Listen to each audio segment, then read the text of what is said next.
That's a superconducting loop. Same thing here. So what happens here, this whole thing is brought down to 1.2 Kelvin with liquid helium. Then they run 12,000 amps into this, 5 gigajoules in the electric field. And and this is 5 Tesla in where this guy is standing. They have an extremely uniform magnetic field of 5 Tesla in the vicinity of where the collisions occur. 5 Tesla, it sounds big. It's much bigger than Earth's magnetic field, which is measured in millitesla. 10 or 12, I think, millitesla. The difference is that this field is uniform. 5 Tesla is about the magnetic field you get from the permanent magnet on the back of a big hi-fi speaker. So if you walk up to it, near it with a screwdriver, it will take the screwdriver out of your hand and throw it against the magnet. Isn't that about the same the MRIs are running? Yeah, they're in the Tesla range, 1 to 2 Tesla. The difference, of course, is the MRI is in that confined tube that we all love so much. This is, as you can see, somewhat bigger. So superconducting magnets with 5 gigajoules. It makes you think back to the Future, the movie, where the flux capacitor had, I think they were talking about, maybe they were thinking about energy or 1.21 yeah, it was watts. But anyway, we got. Wait. How come 5 people here suddenly start rattling this number? I had seen the movie multiple times. God, jeez. So here's a little interesting. Here's an And they even interesting, get the wrong units. Go on, watch. interesting problem with this is, and they've had this happen twice in the last year and a half. Occasionally something will go a little bit wrong with one part of the superconducting magnet, and it stops being superconducting, and then of course it heats up. It's got 12,000 amps in the coil, so there's hundreds of amps per square centimeter. As soon as that heats up, it warms up everything around it, and they have a cascading effect, and suddenly that magnetic field turns into thermal energy. And to avoid damaging the magnet and it's not melting that they're worried about, because you can't melt this much mass with 5 gigajoules, but you could make parts of it expand rapidly, and the thermal expansion coefficient, you'd end up damaging the connections, the structure. So they have huge conduction bars that go up to the surface. This is 100 meters below ground. They have huge conduction bars, copper bars, about 30 of them with a cross-section the same as a brick. And they go up to the surface to a room about this big filled with radiators.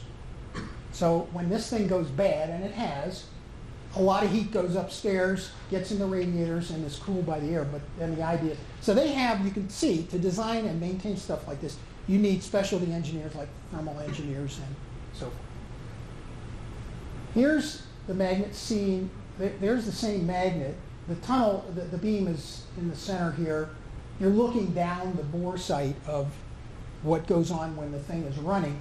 And here's the copper that brings the power in to energize. There you see the magnet there. Everything is big. Actually, this picture is, you can see this is associated with the bottom quark experiment, but or they borrowed that panel. This is actually CMS. I don't know why they probably borrowed this piece of structure. Anyway, they have calorimeters. I mentioned that. I got about 10 minutes. I got to kind of start wrapping up. Here's the hadron calorimeter. We talked about the fact that the hadrons are the nuclear particles that come out, as opposed to the electromagnetic calorimeter, which is described here. The electromagnetic calorimeter sees high energy photons, and they have, as you see, 61,000 crystals to capture the properties of those photons. And the hadron calorimeter uses plastic scintillators, so the particles come out and they make the plastic flash, and then they got photodetectors to find that. 12,000 metric tons, 12,500 metric tons associated with this experiment.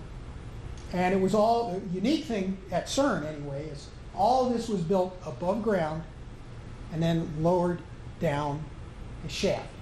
All the other experiments pieces were taken downstairs and built at the site where they're going to put them around the beam. Here's the hadron calorimeter, and you see humans for scale. So these are all the nuclear particles colliding with this and hitting the scintillators and being seen with photodetectors. Here's the electromagnetic. Probably this is a better picture, electromagnetic calorimeter, where they're looking at all those silicon detectors, looking for the energy of the photons coming out. These are real pictures of collisions in the accelerator. And you can see there's a lot of stuff going on. This shows not only trajectories of the charged particles, but their energies. These bars show the energy. And they call this fireworks. Who makes the CCDs for this? Mostly, what's his name in France? So I'll show you a picture of a CCD. Maybe we can suss that out. So I mentioned it's cold in there. Sorry about the quality, but here's a panel. They have these all over the place for workers, so you know what's going on. Here's LHC. Here's the sector you're in. It's getting like science fiction on a spaceship. Here's the sector you're in, and if you can see that, well, actually I expanded it here. This sector that the worker might be in, they show the sector. Blue means that you're in this regime, on this scale. You're somewhere between 1.9 and 4.5 kelvins. And this whole sector is, and that's about a quarter or so of the beam, so that's about 5 kilometers worth of hardware. There's the CMS experiment. That whole thing is blue, meaning it's superconducting. Things are going okay. So here's some interesting tidbits. When they started, August of 2008, they had a failure. One of the guiding magnets. By the way, I talked about that big magnet that works in CMS, but there are other magnetic capabilities that guide the beam. These are protons, so they're charged, so they can be bent around in a circle, and even though they're going like at 0.9996, the speed of light. The first time they turned it on, they had a system failure and destroyed part of the accelerator, and the threat was that they were going to be down for years. And in fact, when our cruise was organized, they were thinking they were going to be off in 2012 to do repairs, and we were going to be able to go in the tunnel. Well, it turned out they recovered quickly. They got back online in late 2009 and decided to keep ramping up the energy. They solved a bunch of engineering problems. So when we were there, the beam was running, and we couldn't go in the tunnel, but we got as close as you could get. So they're now at 8 TeV, 4 TeV in each direction. That happened back in just a few months ago. They've had their problems, and they get a lot of support from Fermilab in Illinois, who has the same kind of problems, trying to manage a big complex machine with very high magnetic fields, superconductors, all that kind of complexity. Here's a really interesting thing we learned, this from Frank Lindy. The Italians who are doing neutrino research have to have an extremely low radiation background to do the work they're doing, because you don't see neutrinos. You see the debris that they produce when they very infrequently interact with a massive particle. And to do the research right, they need very low radioactivity background. And to get that, what they do is they use lead forged, originally mined by the Romans 2,000 years ago, some of which has ended up at the bottom of the Mediterranean in shipwrecks, because this lead was used as ballast.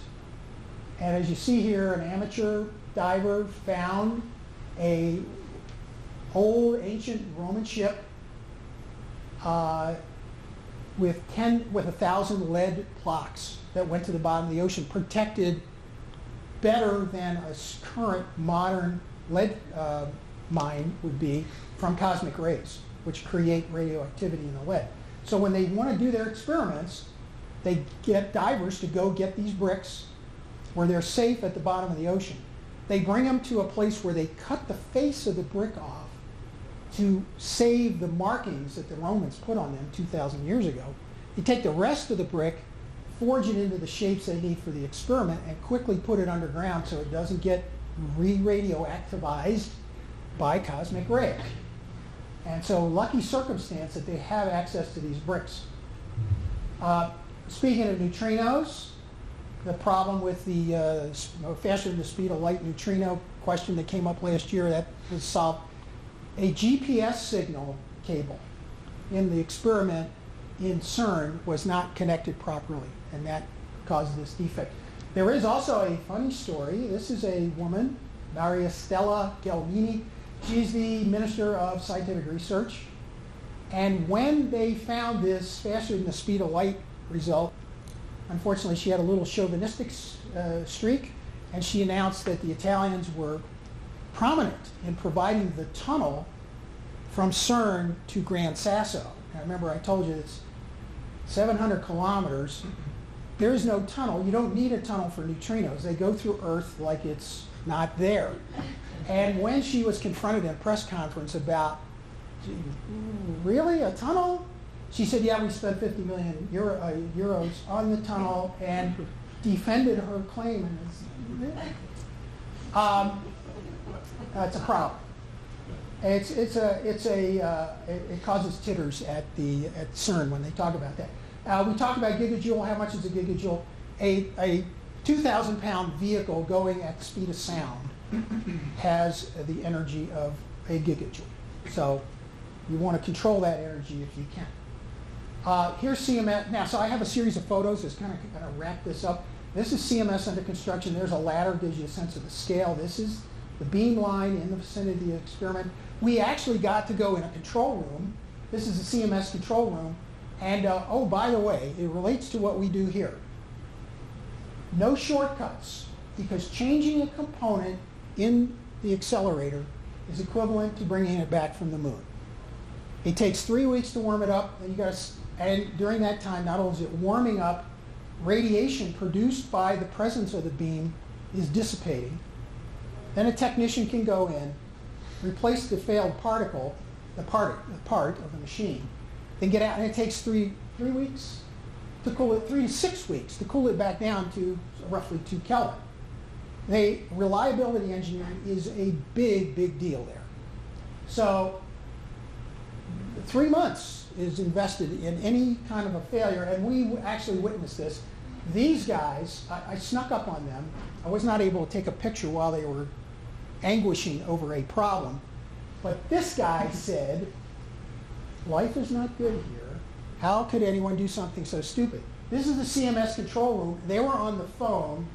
Actually, that guy is on the phone with the people that run the big beam, saying, the beam is on. It's costing tons of money. Our experiment is not working. Did you not understand when we told you, don't turn the beam on? And eventually he kind of slammed the phone down. And our group was over in the corner getting a lecture from one of the scientists, and I kind of ignored that and stood with my back to this little barricade and listened to them talking amongst themselves, and they were really frustrated because they're just wasting time.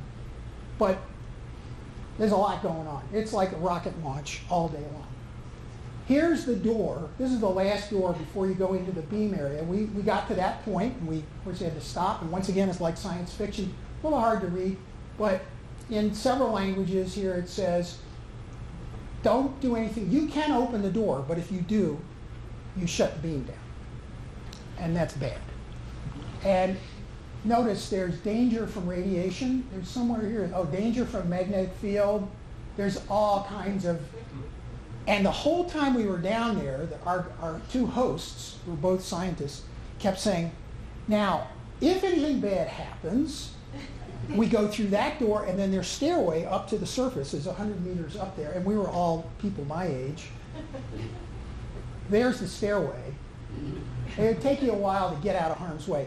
That's my hand in front of a display piece of silicon. The amount of silicon CCDs in CMS is the size of a tennis court. So they're buying in bulk. They do have a mock-up. This is part of the factory where they make the beam tube that keeps the beams traveling in a circle. And that's me standing in a mock-up of the tunnel. The tunnel's not that big. There's the tube, and then it has these I think these are Gifford McMahon coolers up on the wall to manage, the little heat manages to get in there. So everything is big. they do, here they made us stand around that car. That's a Peugeot. They made us stand around that car and pledge allegiance to the quality of French automobiles. Actually, that's not. There was a guy there talking. They have all kinds of little cartoons on the walls. You know, they have a sense of humor. And those are the Jura Mountains. I mean, it's physically a very nice spot. So what's the joke? This one is, I will explain this one to you. And I've seen this before. The professor wrote, the limit as x goes to 8 of 1 over x minus 8 is infinity. The student was then given the problem, what's the limit as x goes to 5 of 1 over x minus 5 equals? And this student wrote a 5 on its side. Because, pretty creative. So I'll quickly, if you have questions, I've run out of time. But they have this kind of high technology. That's a silicon array with ASICs wrapped around it. This is where they find the beam of charged particles as they do the injection.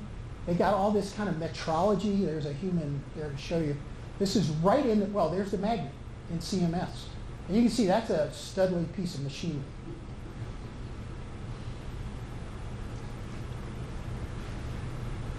And these are the trackers. They do optics too. Some of what they do involves getting the photons to places where they can do sensing. So they have, I mean, it looks like a little piece of keck here. High quality, very smooth optics needed to move photons around to get them to the right place.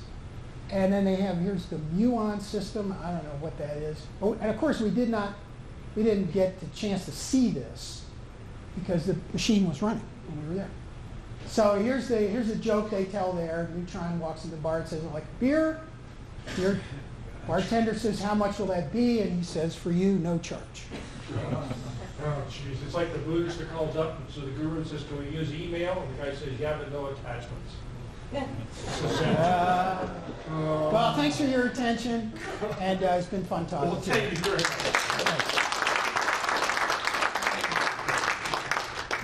So, questions? So you're going to talk about black holes? Are they actually going to make some black holes? Well, actually, if you go online and do Google search CERN black holes, you will find an authentic-looking article about, in fact, when they started up the beam after the accident, that they discovered they were making microscopic black holes. You'll also discover that article was published on April 1st.